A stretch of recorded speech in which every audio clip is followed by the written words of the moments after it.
en sa capacité de chef parlementaire, a renvoyé Mme Heinz sur la base d'informations qu'elle dispose, qu'elle n'a pas partagées avec moi. Les textos en question, la première fois que j'ai vu ça, c'était ce matin, dans les journaux, comme bien des gens. J'ai demandé au parti de mener une enquête à cet effet-là. On n'a rien, mais absolument rien à cacher. Ça fait plus de 48 heures maintenant que le Parti libéral du Québec est plongé dans la tourmente. Petit résumé, on apprend d'abord que le chef Pablo Rodriguez, qu'on vient de voir, a suspendu la députée et chef parlementaire Marois Risky parce qu'elle avait décidé de congédier sa chef de cabinet sans avertir M. Rodriguez. Le lendemain, on dévoile des messages textes qui laissent entendre que des membres du parti auraient peut-être reçu de l'argent en échange d'un vote en faveur de Pablo Rodriguez lors de la course à la direction du parti. Et là, aujourd'hui, on s'échange des mises en demeure de part et d'autre. Qui de mieux pour nous aider à comprendre tout ça que nos amis du jeudi? Carl, Amanda, Émilie, bonsoir à vous trois. Bonsoir. Bonsoir. Alors, la question, quel impact cette affaire-là aura, selon vous, sur le Parti libéral du Québec et sur le chef Pablo Rodriguez? Là, ça fait 2 jours que ça dure. Est-ce que ça va s'étendre dans le temps, Émilie? Ça va être extrêmement difficile pour le Parti libéral du Québec et dans un certain sens, pour eux, c'est dommage parce que, souvenez-vous, le dernier sondage léger, il y a à peine une semaine ou 2, le parti chauffait le Parti québécois. Le Parti libéral là, chauffait le Parti québécois à peu près à 4 ou 5 points d'écart. Donc, à moins d'1 an des élections, là, on peut dire, je vous dirais, à 6 ou 7 mois des élections. Pourquoi je dis ça? Parce qu'à partir du mois de juin, tous les partis vont être en campagne électorale, là, de façon très pratique. Alors là, il reste 6 ou 7 mois au parti qui va s'enfoncer dans des enquêtes, des batailles juridiques. Donc, ça va faire très mal. Ça fait mal au leadership de Pablo Rodriguez, bien sûr, mais au-delà de tout ça, c'est que la personne qui a déclenché tout ça, c'est Marois Risky. Et Marois Risky ne s'explique pas. Alors là, c'est le flou total à savoir pourquoi Mme Heinz a été congédiée. Est-ce qu'il y a vraiment des motifs graves? Est-ce que c'était justifié? Pourquoi le chef n'a pas été mis au courant? Donc oui, tout ça va faire très, très mal au Parti libéral du Québec. C'est ça, Mme Risky détient plusieurs de ces réponses-là et elle n'a pas, justement, dévoilé sa version des faits depuis mardi. Carl, qu'est-ce que vous pensez de tout ça? Bien, c'est le second test de leadership de Pablo Rodriguez. Le premier, c'était lorsqu'il a nommé Marois Risky comme chef de l'opposition et Geneviève Heinz comme chef de cabinet. Et quelques mois plus tard, on a les résultats. Est-ce qu'on a fait un mauvais choix dans le cas de Mme Risky ou dans le cas de Mme Heinz ou les deux?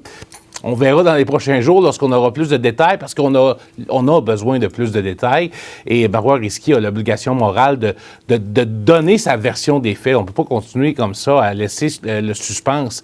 Mais ça va être très difficile pour Pablo Rodriguez, ce second test de leadership, parce qu'il ne semble pas maîtriser son parti présentement. Il ne semble pas avoir les informations. C'est un chef qui n'est pas au courant de ce qui se passe à l'intérieur, qui n'a pas vu la crise venir. Et malheureusement pour lui, ça vient avec tout un bagage libéral au Québec. On a eu des commissions d'enquête, puis toutes sortes de témoignages dans le passé. Donc, les Québécois sont rapides, sont prompts à porter jugement sur le PLQ. Oui, est-ce que ça se peut, ça, Amanda, un chef qui dit « j'étais pas au courant de ce qui se passait ». On peut pas tout savoir en même temps. Là, comment vous avez vécu ça? Oui, mais je crois que Pablo Rodriguez a quand même énormément d'expérience en politique. Faut pas oublier ça, il y a un bon jugement. Et le fait qu'il saurait, avec cette expérience-là, que de s'excuser s'il y avait quelque chose de mal, s'il y avait quelque chose de pas correct qui a été fait, il était au courant. S'excuser, c'est beaucoup plus acceptable pour le public que de mentir, parce que ça va se savoir éventuellement. Donc, il reste encore du temps. Donc, s'il s'excuse et il renvoie les personnes impliquées, on passe à autre chose. C'est quand même assez vite en politique qu'on tourne la page. Mais là, le fait qu'il a déclenché une enquête, ça a dû vraiment être sa seule option s'il croit vraiment qu'il n'a rien fait de mal, parce que l'enquête va seulement étirer l'affaire.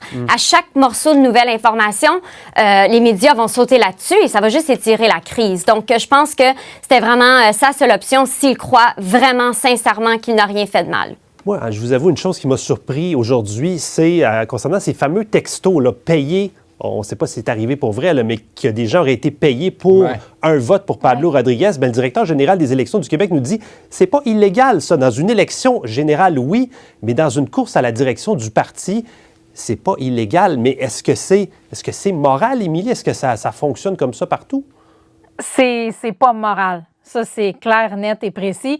La preuve, c'est que depuis hier, suite à l'apparition de ces textos, un peu tout le monde prenait pour acquis que c'était illégal jusqu'à ce que Élections Québec nous dise non, c'est légal dans le cadre d'une course à la chefferie. C'est certainement pas moral.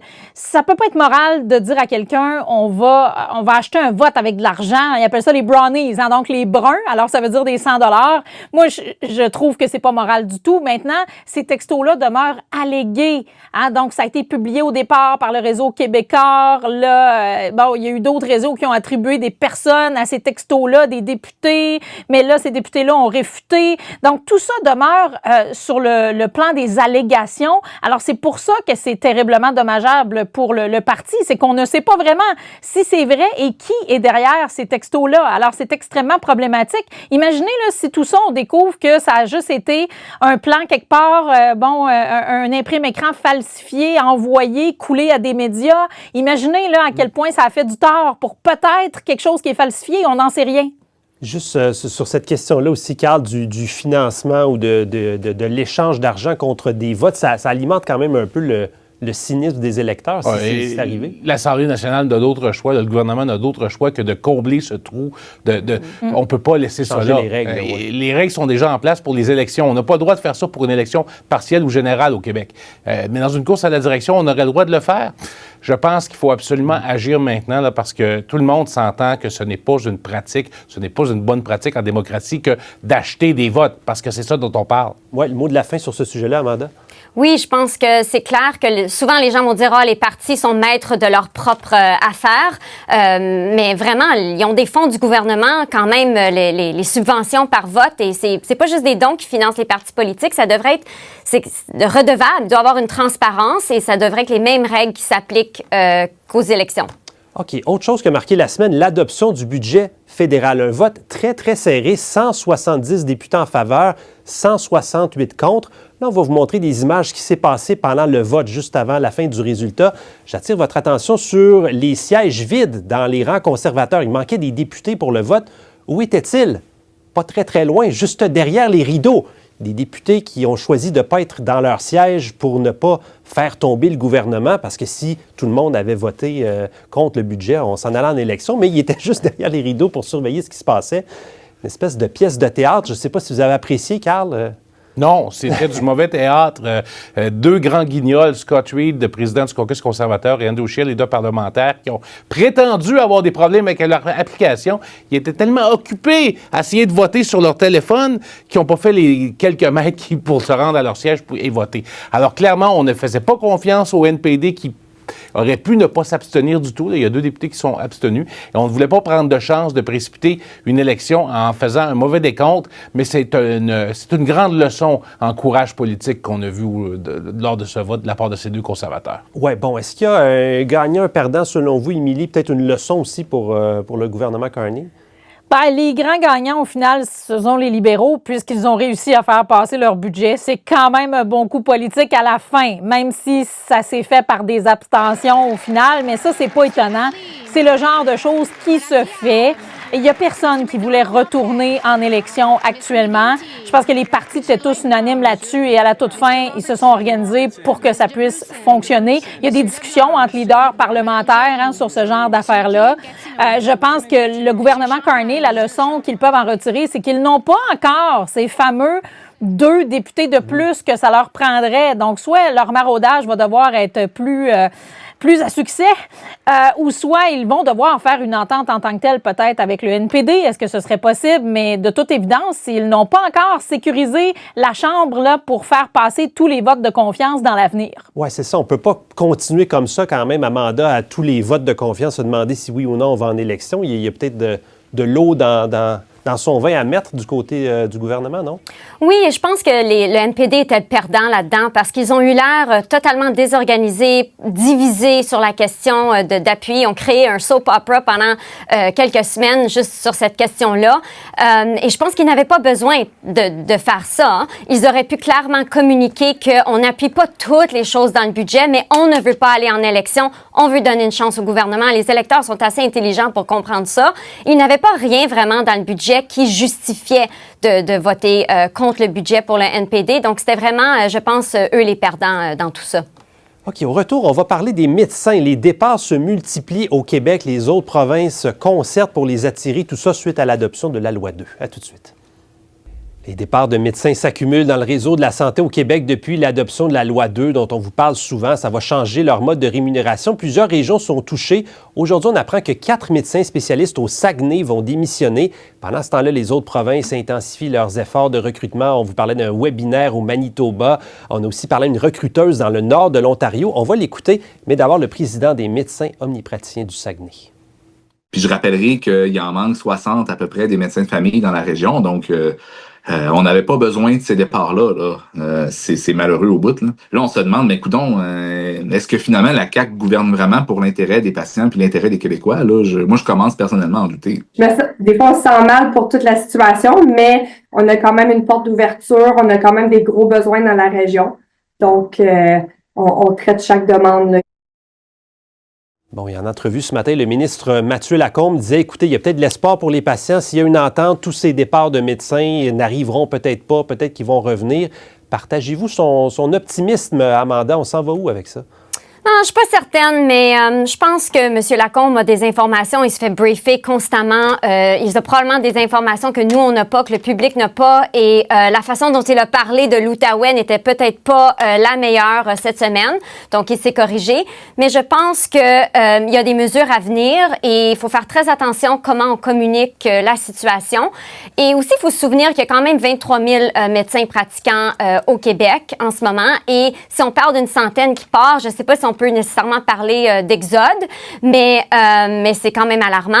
Mais je pense que M. Lacombe doit vraiment rassurer les gens de l'Outaouais pour la suite. Oui, c'est ça, l'Outaouais qui est à la frontière, évidemment, de l'Ontario. Les médecins n'ont même pas besoin oui, c'est ça, même pas besoin de vendre leur maison pour déménager. Carl, on sent que ça avance pas et pendant ce temps-là, les médecins continuent de s'en aller. Oui, la position du gouvernement depuis le début des négociations avec les fédérations, lorsqu'il y avait ces menaces là, ou ces prétentions que certains médecins allaient quitter la province pour d'autres cieux, bien, on disait c'est pas vrai. Christian Dubé a écrit une longue lettre ouverte pour dire c'est une campagne de peur, ne vous inquiétez pas, il n'y a personne qui va s'en aller, il n'y a personne qui va perdre son médecin.